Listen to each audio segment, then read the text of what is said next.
Esta es una producción de Grupo Fórmula. Encuentra más contenido como este en radioformula.mx. De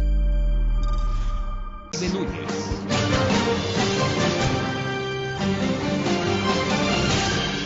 El comentario de Arturo Sánchez Gutiérrez.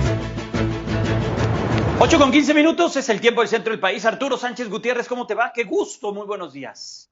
Estimado Jaime, buenos días. Aquí preparándonos para comentar contigo este asunto de la consulta que sigue dando mucho que decir. A ver, vamos a platicar de la consulta y de esta veda. Es que una especie como de lo que ocurrió hace algunas semanas, de que los actores políticos no pueden hablar de ciertas cosas, de ciertas situaciones, porque viene este ejercicio democrático de consulta popular el próximo 1 de agosto. ¿Cómo ves esto, Arturo, primero? Mira, ya se cumplieron todos los tiempos. En esta última etapa, como tú bien comentas, estamos en la difusión de la consulta. Faltan 14 días para que se realice el primer domingo de agosto. Mira, no es una actividad partidista. No se va a votar por un candidato. La ciudadanía solamente tiene que emitir un sí o un no. Y ya platicamos en otra ocasión sobre la pregunta. Y lo que ocurre es que la Constitución es la que establece que el INE es el que promoverá la participación ciudadana y que será la única instancia, dice la Constitución, en el artículo 35, a cargo de la difusión de las consultas. ¿Por qué? Pues para que sea una consulta imparcial, para no influir en las preferencias, para que haya una simple convocatoria de los ciudadanos. Y nadie a título personal podría hacer ninguna promoción de esta consulta. Y lo que dice también la Constitución es que se suspende toda propaganda gubernamental, salvo ya sabemos lo de salud, emergencias o educación. La pregunta que tú haces es si se requiere la veda. Pues yo había pensado que no. Cuando se redactó la reforma al artículo 35 constitucional, me da la impresión de que se copiaron los mismos criterios que aplican para cada elección. Es decir, que, bueno, nadie interviene, que hay una veda, nadie comenta, la propaganda gubernamental se baja. Y yo diría que con que el INE fuera el responsable de cualquier promoción, pues era más que suficiente. Pero lo que ocurre, y estamos viendo hoy en día, es que el presidente López Obrador vuelve a intervenir fuera de lo que dice la norma. A ver, para empezar, insiste en que es una consulta para juzgar a los expresidentes. Completamente falso, la pregunta no es esa. Eso fue justamente lo que la Suprema Corte de Justicia de la Nación dijo que no era procedente. Sin embargo, parece que al presidente no le importa. Insiste, por ejemplo, en frases que ha dicho en estas mañaneras sobre que hay que juzgar a los expresidentes por privatizar la educación o por rechazar a jóvenes que querían estudiar medicina. No entiendo bien a qué se refiere, porque, bueno, en todo caso sería la UNAM la que llenó la cuota de estudiantes que tiene capacidad de preparar de medicina y que, bueno, no pasaron el examen o alguna razón de esas habría que analizar. Pero lo importante es cómo en este ambiente en donde uno pensaría, ¿para qué una veda? ¿Para qué todo esto no es necesario? Bueno, pues lo que está haciendo el presidente de la República parece decir, parece comprobar que sí es necesario, debido a que justamente se vuelve a intervenir fuera de lo que dice la Constitución en este tipo de pronunciamientos, al grado de que el presidente del INE, el Lorenzo Córdoba, tuvo que salir a decir que no se engañe la ciudadanía sobre la intención de la consulta, porque la consulta no es sobre los expresidentes. Eso fue justamente, insisto, lo que la Suprema Corte dijo que no era. Entonces, ante una situación en la que no pareciera ser necesaria la veda, pues el presidente está demostrando que sí. Pero además es muy curioso porque llama a participar, pero él dice que él no va a votar, que él no va a participar. Entonces uno no entiende bien porque con ese ejemplo pues no veo cómo se puedan conjuntar el 40% del listado nominal que se requiere para que la consulta sea vinculatoria. Pero además una consulta que habla en términos generales de acciones pertinentes, a políticos que desempeñaron acciones en el pasado, esclarecimiento de decisiones políticas tomadas en años pasados, pero el esclarecer no es juzgar a los expresidentes. Y por eso extraña que, se vuelva a querer confundir la consulta con este debate que está ahorita muy vigente en estos días.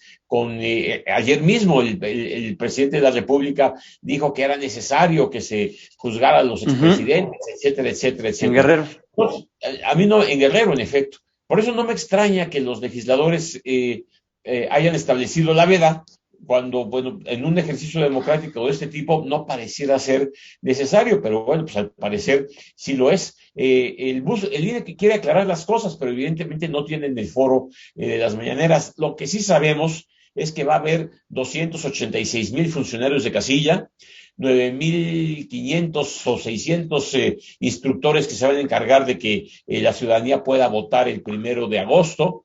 Una especie de PREP también, ¿no?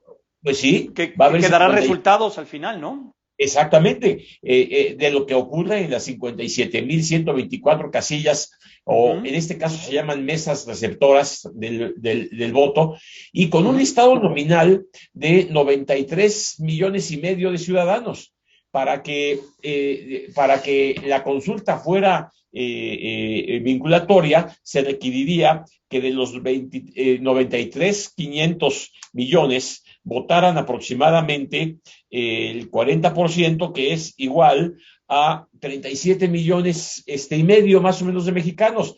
Vamos a ver si eso ocurre o no, si esta consulta tiene la misma convocatoria. El INE está haciendo lo que le toca, pero tienes razón, la pregunta original que tú haces es muy pertinente. ¿Era necesario una veda de este tipo? ¿Era necesario que no hubiera propaganda gubernamental? Bueno, pues yo diría que no, pero dadas las acciones del presidente parecería que sí. Y ahora lo que habrá que ver es qué procede, igual que procedió o no procedió en la veda de la elección del 6 de junio, perdón. Y en ese sentido, bueno, pues seguimos abiertos a lo que va a pasar. Lo importante es, Jaime, que independientemente de la pregunta, independientemente de todo, pues hay un espacio de participación ciudadana que es novedoso. Ojalá la pregunta hubiera sido otra, para realmente fomentar una participación interesante en algo que realmente le preocupara a los ciudadanos, y no pues hacer cumplir la ley, como es un poco lo que dice la pregunta que se nos está haciendo en estos días. ¿Cómo la ves? Pues interesante, y veremos. A mí me llama mucho la atención y me interesa saber qué va a ocurrir.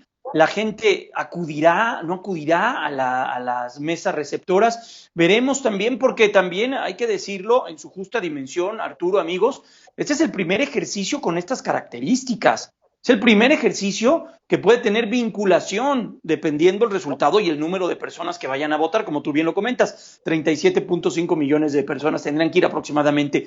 Pero ¿así? Es la primera vez que México entra a una dinámica así, no como lo que ocurrió, por ejemplo, con lo del aeropuerto, que fue una consulta ahí, que quién sabe cómo se organizó, y ahí vemos las consecuencias que hemos acarreado a lo largo de estos 3 años. Exactamente. Esto es completamente diferente, ¿no? Lo importante es que es una consulta popular ya establecida en la ley, que en la Constitución, que estableció algunos criterios importantes que obviamente hoy no le gustan al presidente, pero que era importante para distinguir de una elección a una consulta. Por ejemplo, no se realiza el mismo día de la jornada electoral, intermedia. ¿Por qué? Para no confundir una consulta ciudadana con la elección de nuestros gobernantes. Y eso fue lo que pidieron los legisladores. Y sobre todo para que no hubiera la posibilidad de que alguien, inclusive el presidente, estuviera haciendo campaña en el mismo momento de la elección para el Congreso de la Unión y para todo lo que elegimos el 6 de junio. Arturo, y esto... es una idea muy del presidente, ¿no es abusar mucho de los sistemas democráticos? Elección, consulta popular, revocación de mandato. Las democracias están hechas para eso. Yo sé que cuando acudimos a votar, pues le destinamos las posibilidades a los gobernantes o a quienes erigen como diputados, senadores, gobernadores, alcaldes, concejales, no sé, que ellos tomen las decisiones, ¿no es desgastar mucho nuestras democracias con tanto acudir a las urnas porque el pueblo tiene la razón y el pueblo tiene que ser consultado por esto? ¿Cómo debe de ser visto? Porque ¿cómo es en el mundo y cómo debe ser visto? Mira, yo creo que la norma básica es que en efecto la mayor consulta es aquella en la que nosotros elegimos a nuestros gobernantes. De ahí en adelante hay pesos y contrapesos en cualquier democracia que impiden que un presidente se pase de la raya, y para eso está el Congreso de la Unión y para eso está el Poder Judicial. Cuando se logra ese equilibrio, este tipo de consultas no son necesarias porque los representantes del pueblo institucionalizados en los poderes están tomando las decisiones y ahí no hay ningún asunto. Hay temas, sin embargo, que en muchas democracias sí se requiere consultar. Por ejemplo, una nueva constitución, aprobar, por ejemplo, en Chile el caso de Pinochet, ese tipo de cuestiones que sí trascienden a toda la institucionalidad y que requieren de la manifestación del pueblo, pero no para ver si vamos a construir o no un aeropuerto, ¿sí? Y en ese sentido, pues creo que hay un abuso, como tú bien mencionas, que desgasta la democracia y genera una visión de que pues, se nos llama a votar y pues ¿para qué? Ya voté, ¿no? El 6 de junio. En fin, vamos a ver qué pasa. La pregunta es cierta.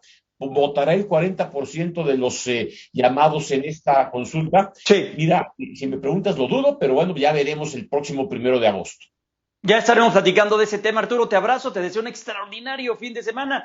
Arturo Sánchez Gutiérrez, investigador de la Escuela de Ciencias Sociales y Gobierno del TEC de Monterrey. Abrazo grande, Arturo. Abrazo, saludos al auditorio. Hasta pronto. Vamos a ir a la pausa. Es muy breve. Regresamos.